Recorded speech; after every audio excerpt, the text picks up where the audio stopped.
or they don't need pain medication, and just come up with all of these ideas to take medication away from patients. So I'm here with my New York City on, and I'm going to be representing for all us people out there that deal with pain on a daily basis. Mm-hmm. So don't even fret about it. I'm definitely here to represent. Mm-hmm. How did you become a part of this? What's happening?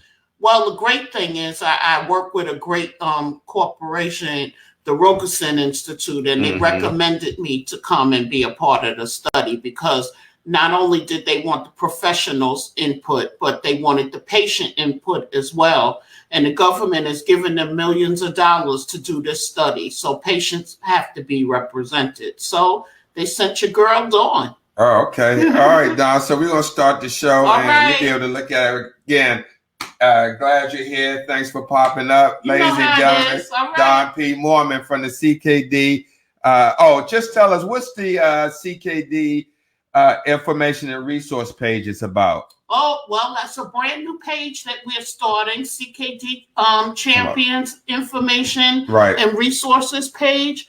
And everybody knows that I'm always studying. And when I find good information that can be helpful to our warriors out there, what's going on in the kidney world, what's going on in New York, things that we can get involved in so that we can educate and elevate ourselves. I'm putting it on the page. So everybody come and join. What's the name of it? It's the CKD Champions Information and Resources page. It's not a group. It's just a page. So you can just stop by and visit anytime. And like it, right? Like it. Please like it. And we want questions. We want people to be engaged. And just come and check out the page.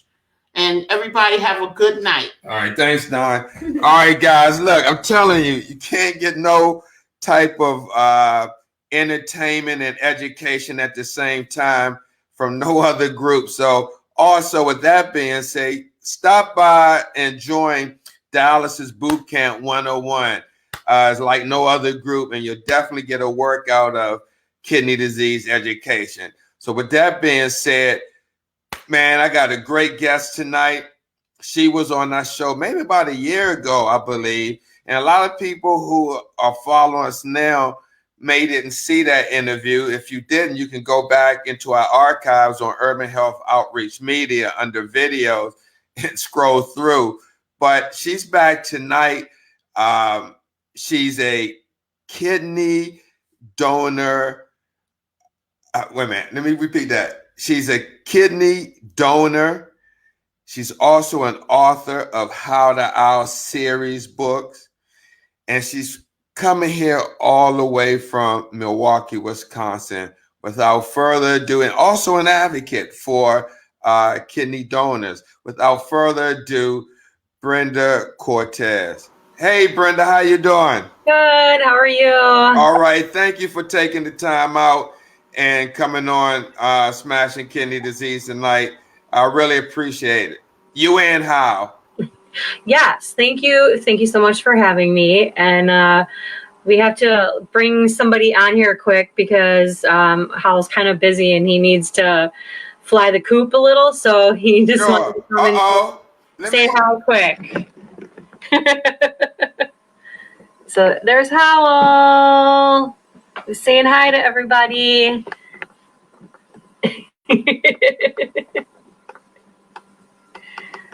So he's going to fly away now, but he just wanted to say hi quick.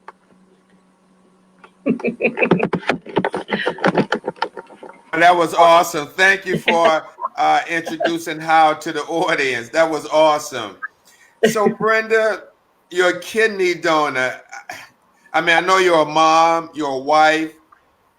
How in the world did you get involved with kidney donation?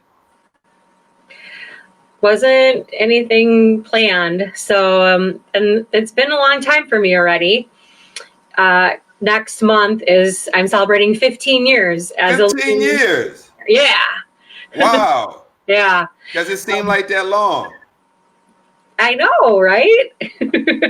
Well, I haven't known you all that long, so. Does it seem like that long, 15 years? Not really, no. Yeah, I don't know. I can't believe that it has been that long, but it's pretty cool. I'm proud of that anniversary coming up, so looking forward to celebrating that. Sure. Now, what inspired you to donate your organ to another human being? I just heard of the need. It was another mom at our church and school. So my kids were in class with her kids. And I just heard that she needed a kidney. And I asked, what do you need to do to see about being a match? And that's how it all started. And I wasn't, it wasn't in anything that had crossed my mind other than like having it on my license that I would be a donor, but didn't know anything about living kidney donation at all. Wow. Now, when you heard that news, did you walk up to the person and ask her information, or you went on your own without her knowing? I was talking to her. We were talking directly. So she had told me directly of her need because I was asking for parents to volunteer for an event. And she said it was going to be a monthly event. And she said she could, but that she would not be able to help like after that first month. And then she told me why. And then, so I said, okay, well, yeah, what do you need to be the kidney donor or a potential kidney donor? And for her back then, she's like, well, it's the blood type and O. And it's a little bit different now because you can do the paired exchange, but that didn't exist back then. So I just said, oh, great, because I'm an O. Wow. So that's good stuff. So, and then she just said, what I needed, like who I needed to contact, and then, what the next steps would be. So during that process, did your recipient, did she call you a lot or maybe, I don't want to say bug you, but did she kind of like call you to figure out what step of the process you were, or you automatically informed her each step of the process where you were at in that process? I think I just informed her. I don't know. It was so long ago. No, I understand. I just remember there was like frustrations. Just it wasn't like an easy process for some reason. I know it's a lot better now, but it was just like, just getting a hold of somebody, or where do I go to get my blood drawn, and just some things like that I would ask her. But mostly she's like, well, you need to talk to the coordinator. Mm-hmm. Mm-hmm. So since, by you being advocate, since 15 years ago, has there been a big change in the transplant process that you've seen? I don't think it's been like a huge change, other than like, you can, just basically what we talked about, that you're able to donate, on behalf of somebody, even if you're not a match for them, so that's definitely a change. People are going home sooner than, depending on what their situation is. Some people, I think, still stay in a little bit longer, but that's what I've heard, that people maybe don't have to stay in the hospital then quite as long. And then just the way people are searching and Sure.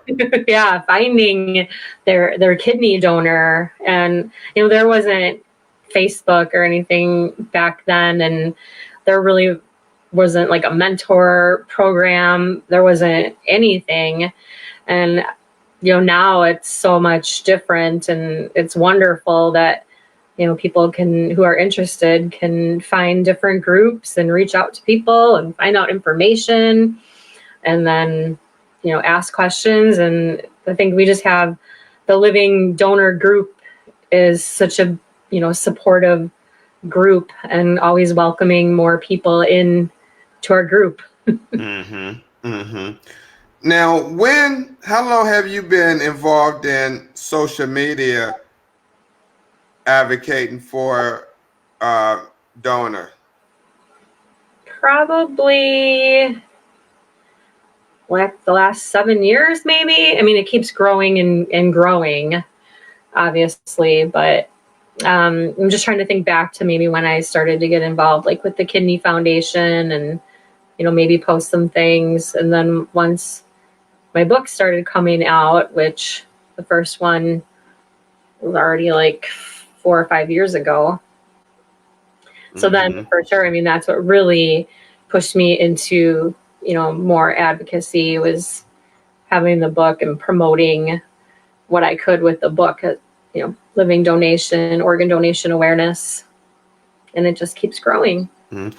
Are you by trade a school teacher? No.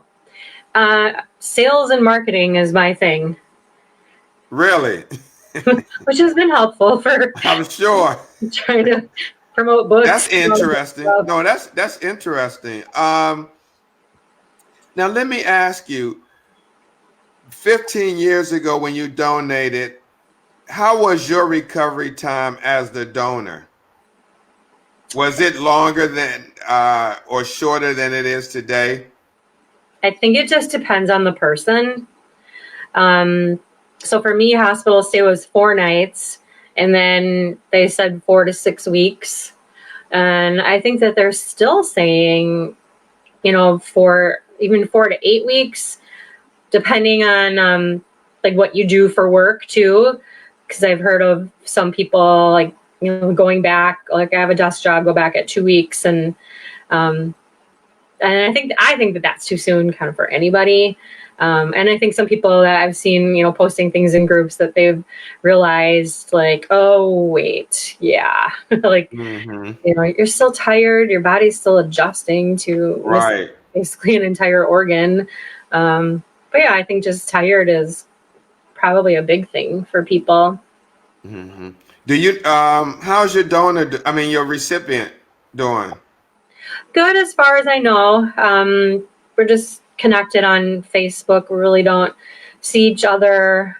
We did an event through Freighter I think it was a couple years ago now. And with the Kidney Foundation of Wisconsin together. So they wanted to do like a presentation, and they had a recipient and a donor that were like a year out, and then we were probably like at 12 or 13 years out, so we were like the old couple then. Right. Wow. Has your story inspired anyone else to donate? I think so. Sometimes I don't know, exactly. But I've had the opportunity plenty of times to share my story on, like, we have a local live morning show called The Morning Blend. And so I've been on there. My very first time was like with the Kidney Foundation for the walk.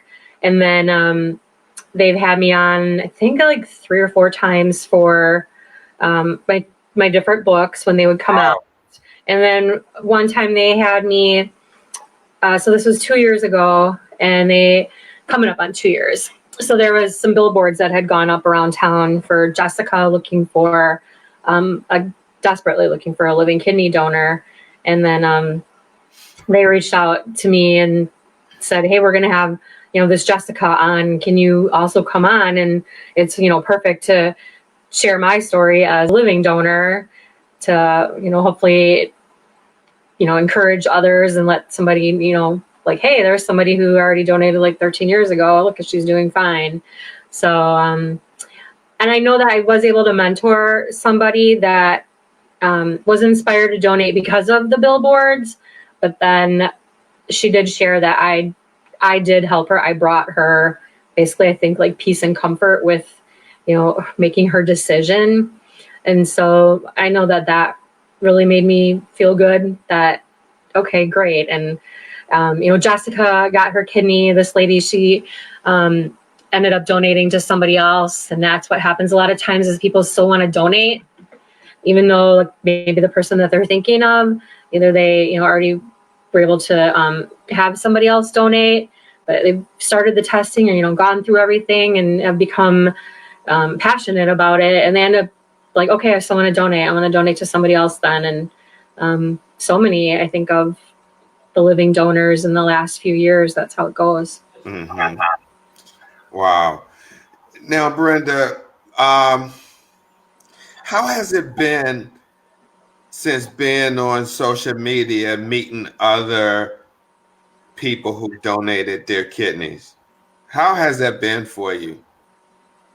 It's been great. It's like a family. Like I literally felt for probably the first like 5 years after I donated, I just felt like alone, like in that sense where, I don't have anybody to, share my story with, like my excitement. It's not like I want to, gloat and brag.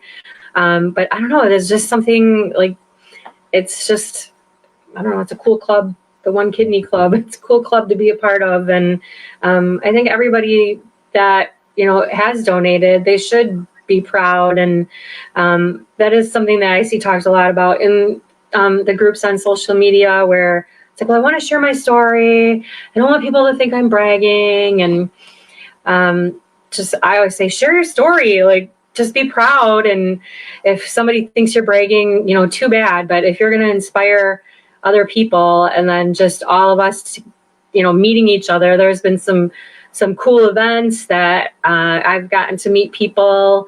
And there's a lot more events coming up next week. There's an organ donation cruise. And I think Trish talked about it. She's not on the cruise, but she's going to meet us beforehand. And so Kate Griggs is the one that organized it. So she donated to a stranger a few years ago, and kind of that story where she initially saw something and, that somebody needed and wanted to donate to that person. And then it, ended up, where she was like, okay, well, it's not going to work out for that one. I still want to donate to somebody. And I know it's like really changed her life. The recipient, like she ended up meeting that person and it, it was like not what she thought it was going to be. It was like a little disappointing in that sense, but that's not why like we donate to people. You know, a lot of times like, oh yeah, that would be cool if, you know, all of a sudden you hear stories of like, oh, you know, we're like family now and we're like best friends. And but it doesn't happen for everybody that way.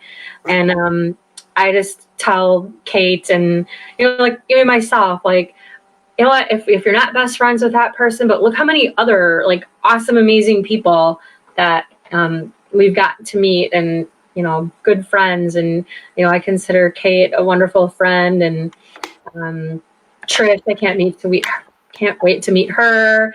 Jean Syme, she's in her living donor, Pat. So they're going to be coming on the cruise, and Amy, she's coming. And I don't know, there's so many other ones I don't even know. I can't keep track, but I initially wasn't going to go on the cruise, and Kate really talked me into it. I'm sad that Alice can't go with us, but I'm just honored that I'm getting to go on this cruise, and we're going to be raising a lot of awareness for organ donation. So there's going to be, I don't know, 80 of us or something, you know, on a little cruise. Kate's got things planned, and well, she had a little contest to like decorate some Donate Life rocks, so I decorated those. We're gonna leave them around, and my card, I don't know if you can see, it's kind of a glare. Yeah, but I can see it. Okay, so you know, this card, we're gonna leave those all around. So I think there's just gonna be a lot of things that's gonna hopefully bring a lot of awareness just for organ donation. And I think most of us on there are going to be, you know, kidney recipients or donors, but it'll be, I think, other people too. I'm not really sure. So, Brenda, we know there's two sides to every coin. And with that being said, has there or have you ever heard on social media of a donor being disappointed or regretting that they donated their kidney? Yeah, I think that there's a few that, you know, maybe things didn't go the way they thought it would. Wait a minute, can I stop you right there for a second? Yeah. Now, what, you being a donor, what would be the things that a donor would think things would go? I mean, what would be some of those, like you just said, maybe things didn't go the way they had thought. And I'm just wondering what would they have thought how the process would go? Is there a certain way that maybe some donors think that the process may go and it doesn't go that way? I think mostly just like, well, what's it going to be like afterwards?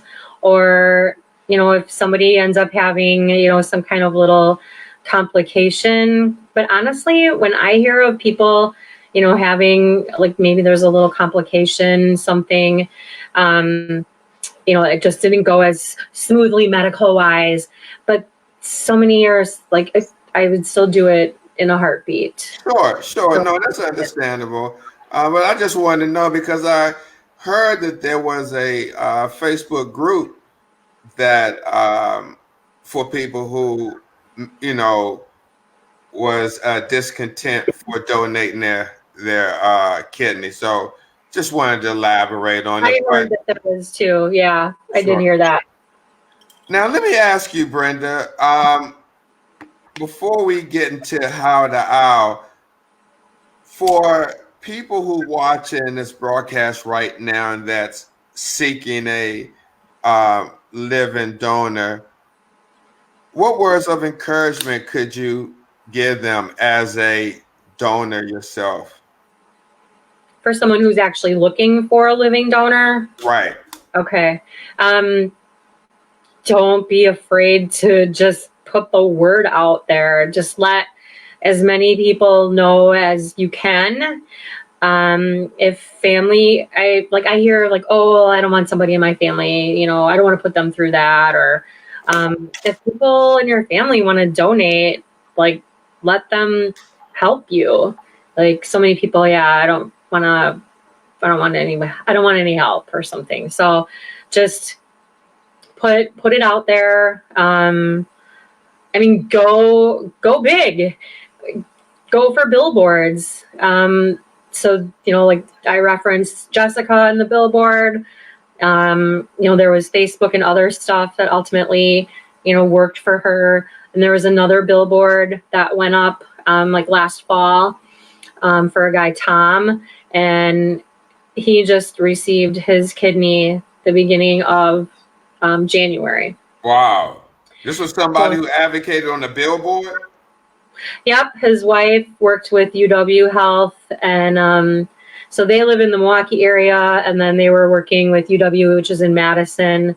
But there's a lot of people that either if they live in like this area, they, you know, they're either working with Freighter, some work with Aurora, and then UW, because UW seems to, they're the biggest one. Well, they had the most living donors in 2019. I think they had the most like in the country. Yeah. So, but yeah, if you're looking for that donor, just see what has been successful for other people, and you know, try to have as many people advocate for you as possible. And I've just seen when people are doing the billboards and other things that not only does that person end up getting their kidney, but a lot of other people end up getting helped as well. Wow. Yeah. Wow. So let's move on to the hit Howl the Owl. I mean, we've been seeing him on Facebook, I mean, pretty regularly.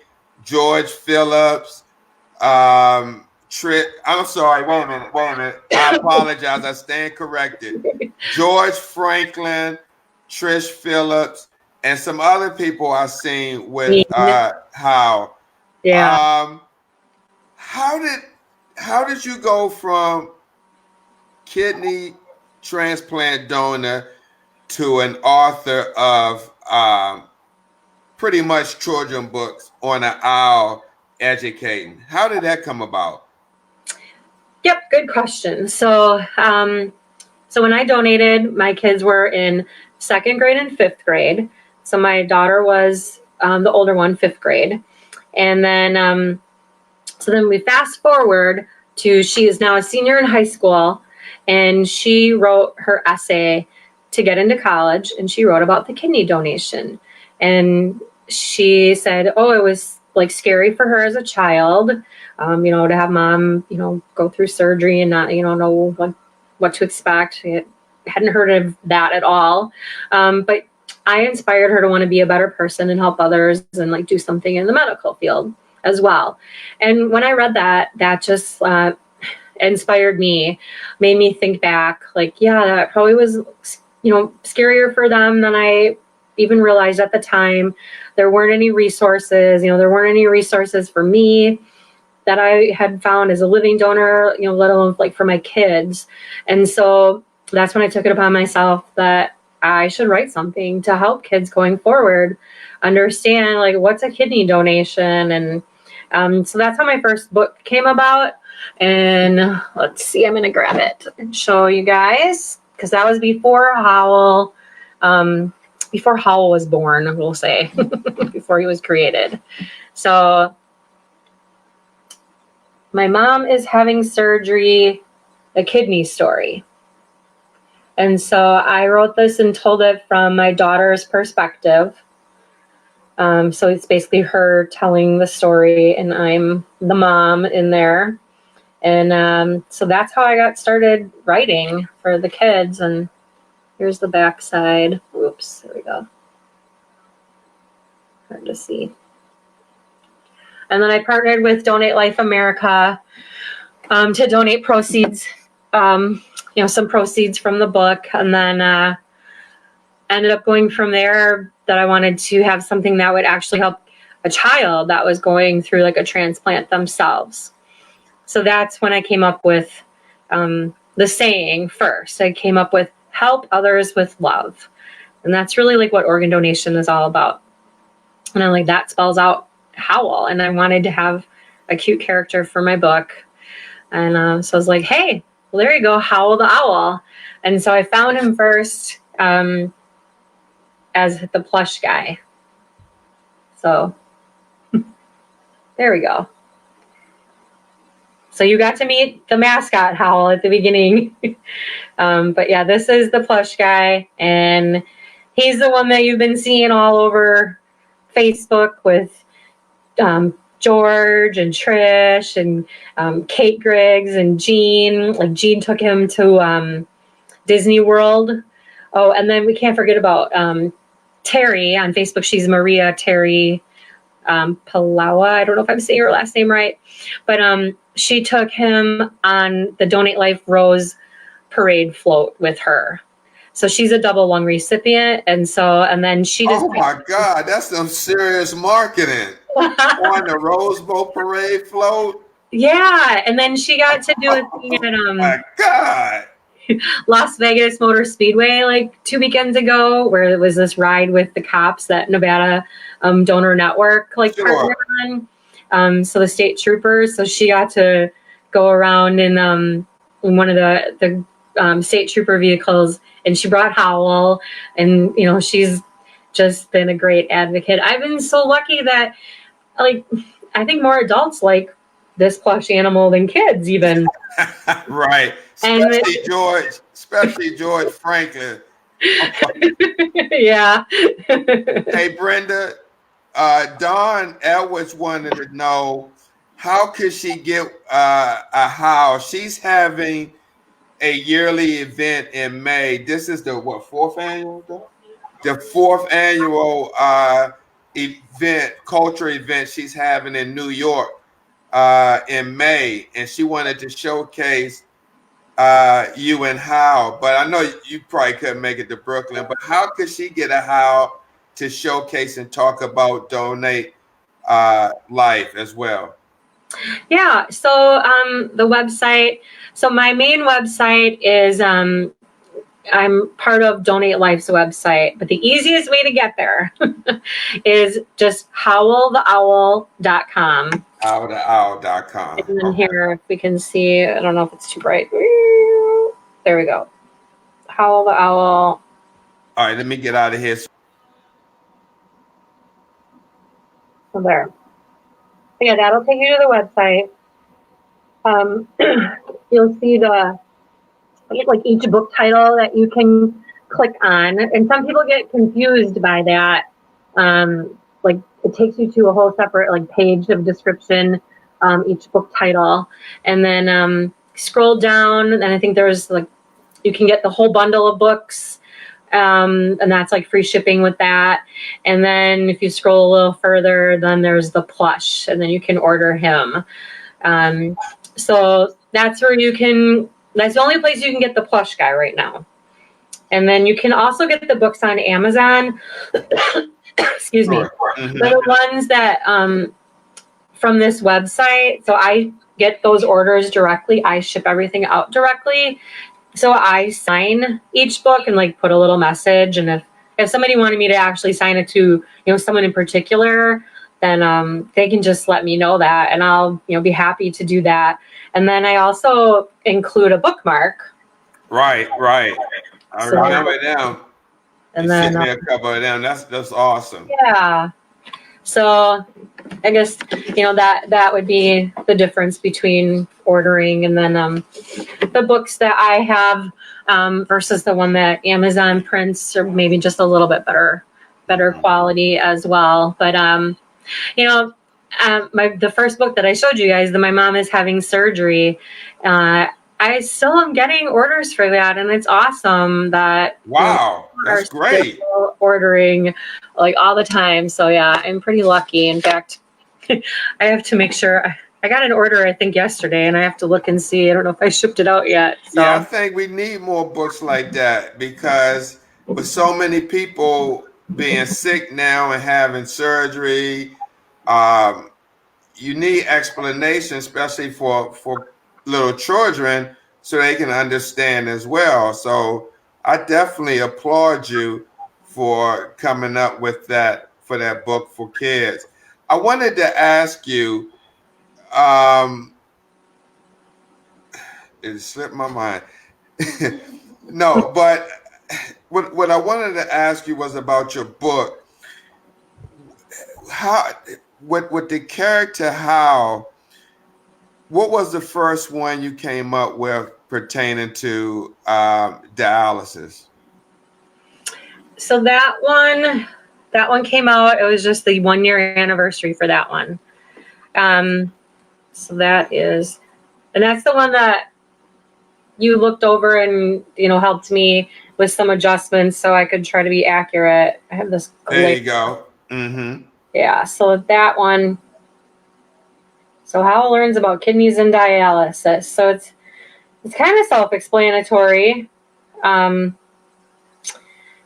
So Howl's just curious, you know, that's Grandpa Bob. And so the story is based on like real life stuff. So I interviewed a few different people. And then Grandpa Bob he's my children's Grandpa Bob. And so this isn't his exact story, but I wanted to, you know, do this, honor him, like in memory of him. And so I interviewed, one of the people I interviewed is my publisher. So my publisher, and this is just like crazy, awesome that we were meant to be together, work together that way. He is a kidney recipient from a living donor. Wow. It just so happened that, you know, we connected. Wow. Yeah. I remember you told me that. Yeah. So, yeah, that was like amazing. But in this book, so like here's, I'm gonna find, I love this illustration. So wanted kidney heroes. So if anybody wanted to use this for their search for a kidney, let me know. You can make that into like, you know, some kind of big poster or a sign. Wow. Add more info on it. But I love That's that. awesome. Wow. Now I know what I wanted to ask you before it leaves my mind. Where is the farthest country that Howl's been? So the plush guy has traveled all 7 continents. All 7 continents. Yes, and a huge, big, amazing thank you to Kate Griggs for helping coordinate that. So there's like a Facebook page for his travels, and that's a Facebook page for Howl's travels. Oh yeah, mm-hmm. Howl the Owl on the Prowl. So Howl the Owl on the Prowl on Facebook. Yeah, he has his regular Facebook page, and then he has the one on the Prowl, and that's where, you know, we try to show all the places that he goes, you know, and there's people that take him out regularly. You know, Kate just had him out. She was, you know, I think she was in Michigan and some places in Indiana. So this is not the same owl. Of course, they had to order it, and that's a replica of the original, right? When he's at these different places. Yeah, there was a little bit smaller version where he had a bandana on, and so we had about 7, like that had his name. I couldn't find a shirt like that size, so I ended up having the bandanas made. But it still said Howl and help others with love. So that's like that's what makes him him. That's what makes him Howl. That when he has that on, but so. People signed up to host him, so they would have him for like a week or 2. Right. I remember that. He would travel on to the next one, and then some people, they like, well, I don't want to like give him up. I want him my own. More and more people started ordering him. Right. You was hosting. Do you still host it? Have that if somebody wanted to have him for a week and pass them on? Yeah, I think there's still a few of them out in like circulation. Wow. I think some of them have disappeared. They've sure. They've flown the coop. Right. Yeah. So no, that would be awesome because he went to some amazing places. He's gone to Africa. I forget who took him on his safari. To Africa. Wow. Yeah, and Antarctica. Antarctica. Wow. Yeah. Did you ever imagine this? Did you ever? Well, let me take that back. Did you ever foresee this for something that you thought of a character to help people? Did you ever think something like this was ever going to come about with this character? How? No, no, I mean, I didn't think that it would be like that big at first, but, I mean, then the more I thought about it too, I was like, you know what? Like, he should be. Why not? He has an amazing message. And I think about other characters, like, Winnie the Pooh, just, those well-known ones. And it's like, you know what? Why not Howl the Owl? When he's out there, everybody loves him. He just makes people feel good, and he's promoting kindness, helping others with love, and then organ donation too. Absolutely. And we have Maria Terry on. Yeah. She's watching from here. From California, double lung transplant recipient. God bless you, Maria. And thank you for watching. Thank you for watching. Howl on the parade float. That's who had him. Mm-hmm. So yeah, she's been awesome. Yes. Thanks. She says hello. Hi. Yeah. Wow. So where does Howl goes from here? I mean, it seems like he's international now. Have you thought of? I mean, you just mentioned you were a marketing before getting involved with this. Any cartoons or any other memorabilia from Howl the Owl? Maybe Papa Owl or Mama Owl, something like that? Yeah, there'll be more. I mean, I have so many books that I want to write and just expand to on. There's just so many different topics that he could be so helpful with. In addition to organ donation, like I have thoughts for like a little sister. In the books you meet like his mom and dad. Sure. But there hasn't really been like the focus on them yet. Mm-hmm. But I think like a cartoon or a Pixar type thing would be awesome. I think I might need to find like the right investor to Sure. to get to that level. I can understand that. Yeah. Now, Brenda, we know that writing is therapeutic. And with that being said, if any warriors who's watching now that's on dialysis, that had a transplant or may have had a kidney transplant rejection and back on dialysis, if they wanted to write or do something like you're doing based off of their experience to show other people what's going on, what words of advice could you give them? Like, where could they start from? I would just say start writing down your thoughts. And everybody starts different. You can start with an outline. You could literally just start writing like, what you think the story would be. But you have to at least just start, whether it's you're writing it or you're doing it on the computer, like on your laptop. But at least get it out there, get it started, and then, see if that's something that, would be worthwhile. People can reach out to me. I would be happy to talk to people. I've already talked to a few people that, want to share their story. I have something in mind that I want to do, and kind of and I think there's been some other things like similar maybe done. So I was part of a book that came out last December 12th, and it's called Manifesting Your Dreams.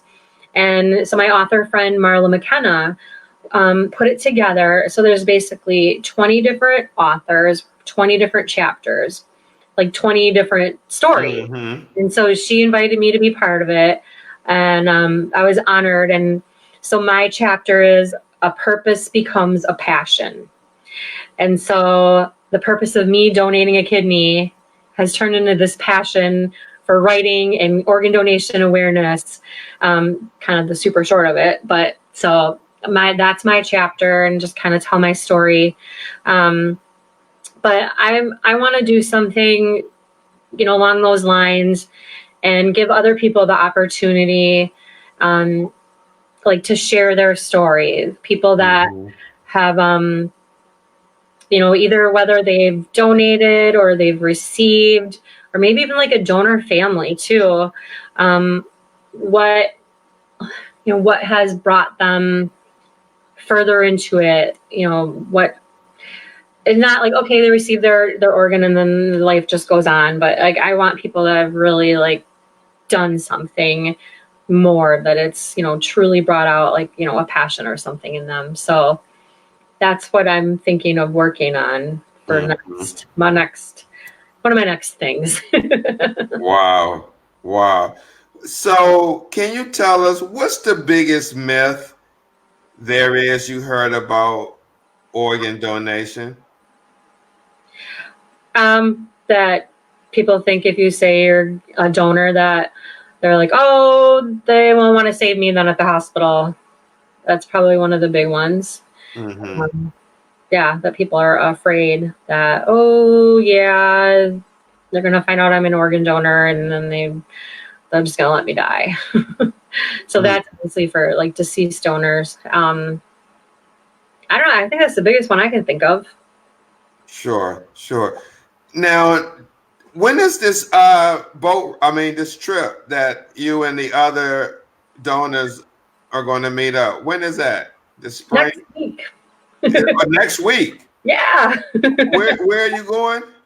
So, we're basically like, flying into Orlando, and then there's a meetup, which I think I'm arriving too late, next week, Wednesday the 12th at Cocoa Beach. So that's, like I don't think it's just living donors. It's like whoever organ donation related wanted to come. And then Thursday, the cruise leaves for the Bahamas, and then it gets back the following Monday. Wow. Yeah. That sounds like some very exciting stuff going on. There's a lot of exciting things. I have some other children's books that I'm working on. So I have one that's coming out at the beginning of March. We're going to be setting the actual release date. But I partnered with, I'm not sure if you're familiar with him or not, but he is a kidney recipient. His name is Edward Drake, and he's originally from Ohio. And he started a foundation. So kind of similar to some of the things that you guys are aligned. Is it called Why Not? You got it. Oh yeah, I met him in DC. Yeah, he started DC. So I'm going to show you. We did share the book cover, and we're in the process of getting everything. But so, whoops, here we go. Okay. So Howl inspires Mr. Why Not, and so I'll have the back cover to share either later today or tomorrow. That kind of gives like the a little bit better description. But so I met with Edward this last summer. I went to Ohio. The mascot, Howl the Owl, came, and he was part of the donor dash with all of the other mascots in the area in Columbus. And then they have Honeybee. And then so my husband and we met with Edward, and then Victoria and Tony Schmalstig. I think that's how we say their name. So they're both kidney recipients. Victoria is on the board for Why Not. And Victoria just thought it would be a really good story like to kind of partner on. And so Edward shared his story and, kind of finding out that, when he had kidney disease and basically his dream was like to play college football. And then that dream ended up kind of being crushed, if you want to call it that. Things changed. He was on dialysis for a few years. And so, his life took a different direction, but it led to all the stuff that he's doing now. Mm-hmm. So that's kind of what that story is about. Wow. So Howl is there to inspire him, like, hey, you're going through this rough time, and and then they become friends. And so, and I don't know, I'm really excited that, I think the book is going to be something that kids are really going to enjoy. And we try to keep some of it a little bit more, general. So maybe it could be open up to other situations for other kids too, but then we definitely share the story, like why, what's the story behind that story. Sure. Wow. That's awesome. Congratulations to the both of you, and much success with that. Wow. So as we coming down to the end of the broadcast, what would you want the people watching to know about organ donation? Organ donation is, it's life-saving. I think it's just an amazing miracle. So many people's lives are saved. Right now, people are still dying every day because they don't receive their life-saving organ. So it's something that needs to be talked about. Like part of my mission is, reaching kids and starting with them, start with it at a young age. Don't be afraid to talk about it. I still have schools, like I go do school visits, and but there's some, like one lady that I just met, a living donor in the area, and she does substitute teaching, and she's like, oh yeah, I want to like get you into my school, but they're like afraid to talk about it. And I have that from other schools too. And then it's amazing though, like when I do go to schools and it's like, I start talking about it, and then like, oh yeah, a kid, my grandpa got a kidney, my uncle needs a heart transplant. And like there's so much of it out there, like whether people are, received needing it, and then people are just, I don't know, they're just afraid to talk about it. And so I think if it's talked about, from little on in school, and even like on TV, if Howl were to talk about it, and his cartoons in the future, and then it would be like just an everyday thing, and that would be the norm for people, and you wouldn't have to even think about, do I want to be an organ donor or not? So those are my thoughts. Wow. I really appreciate that. Because you're right, there's not enough emphasis on it, and you definitely had to dispel the many myths that center around that. And you're a living witness, 15 years status post transplant donor. Have you had any problems along the 15 years with the surgery or anything related to the transplant? No, the only thing way long ago is, and I don't know if I had this before or not, but hypoglycemia. So I heard that, maybe there could be a correlation, but sure. So, it's just something that I, watch out for. So fellow friends on the cruise, if you see me like turning white and getting like really shaky, then throw some sugar or something at me. Right. Not no Bahama mama. No. Right. No, but is anybody, as we about to end this broadcast, anyone you want to say hello to, Brenda? Oh, just like there's so many, and I know I might forget somebody, but just like I said, Kate and Jean and Trish and Terry, which is Maria Terry. And I know I'm George. Oh God, and George, yeah. George and I got to talk on the phone this morning.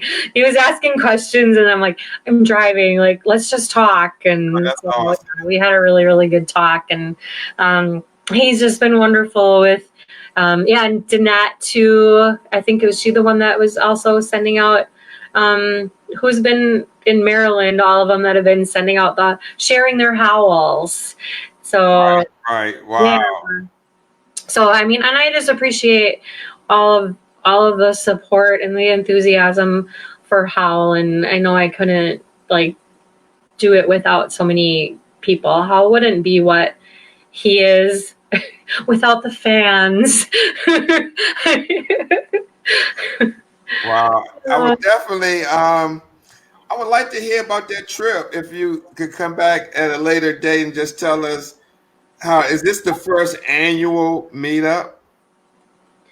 For the cruise, but Kate and then another living donor, Lori, people have double names on Facebook. So Lori Lee, I think Lori Dickinson Lee, they're the ones that coordinated. It's going to be 3 years, that living donor rally that was in Chicago at the Bean to set a Guinness World Record for living donors in one place. And so, I mean, that was like, there was a ton of people there. So that was huge. Wow. And so Kate's been trying to organize, places where when she's going, she travels a lot. So she tries to set up, different meetups for people. And then you don't want to forget about the transplant games. Oh yeah, coming up this year. What's that? March, April, May, something like that? July. So it's July. Okay. July 17th through the 22nd. So I will be there. I will have a booth in the TGA Village with my books. I had one at the last games 2 years ago in Salt Lake City. But then that's going to be my next book. So after the one with Edward, then come July, I'm writing one. Well, it's already written and it's with the illustrator. So I partnered with the people that are running the transplant games. And I know they have a foundation, the Transplant Life Foundation, I think. I forget. But that one is titled Howl Competes at the Transplant Game. Oh my God.